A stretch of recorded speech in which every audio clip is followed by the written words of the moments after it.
ஆண்டவரே, அவன் எல்லாரையும் துன்பப்படுத்தி இருக்கிறான், உடைய பரிசுத்தவான்களை கொடுமைப்படுத்தி இருக்கிறான். ஸ்தோத்திரம். அவன் எத்தனையோ பரிசுத்தவான்களுக்கு பொல்லாங்கு செய்திருக்கிறான். இதெல்லாம் நான் கேள்விப்பட்டிருக்கிறேன். இப்போ எருசலேம்ல இருக்கிற எங்களையும் அழித்து கொலை செய்யும்படியாய், கட்டி கொண்டு போகும்படியாய் அவன் வந்து கொண்டிருக்கிறான். அல்லேலூயா, ஸ்தோத்திரம். நான் எப்படி அவங்கிட்ட போறது?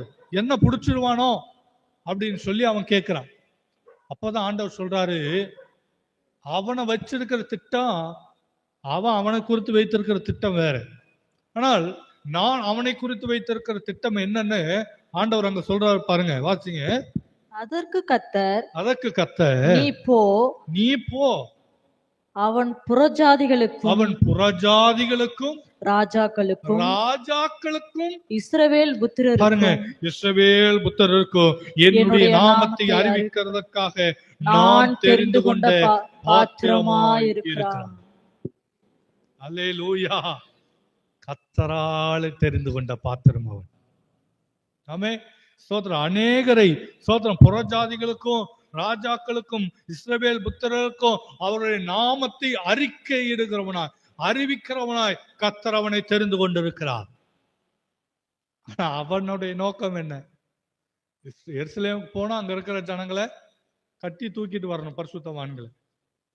அவனுடைய நோக்கம், அவனுடைய சித்தம் அதுவா இருந்தது. ஆனா அவனை குறித்து ஆண்டவர் வைத்திருக்கிற திட்டம் பாருங்க, புறஜாதிகளுக்கும் ராஜாக்களுக்கும். ஆமே, யாருக்கு? புறஜாதி, மற்ற ஜனங்களுக்கு. புறஜாதினா ஜாதி மதம் அந்த ஜாதியெல்லாம் கிடையாது. அல்லேலூயா, ஜாதியே கிடையாது, அதை விட்டுருங்க.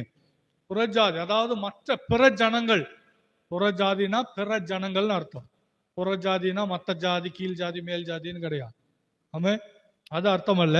பிற ஜனங்களை, அதாவது இஸ்ரவேல் அல்லாத, யூதர்கள் அல்லாத மற்ற ஜனங்களுக்கும் ராஜாக்களுக்கும் இஸ்ரவேல் புத்திரருக்கும் என்னுடைய நாமத்தை, அவருடைய நாமத்தை, இயேசுங்கிற நாமத்தை அறிவிக்கிற ஸ்தோத்திரம் ஒரு பாத்திரமாய் நான் தெரிந்து கொண்டிருக்கிறேன் என்று கர்த்தர் சொல்லுகிறார்.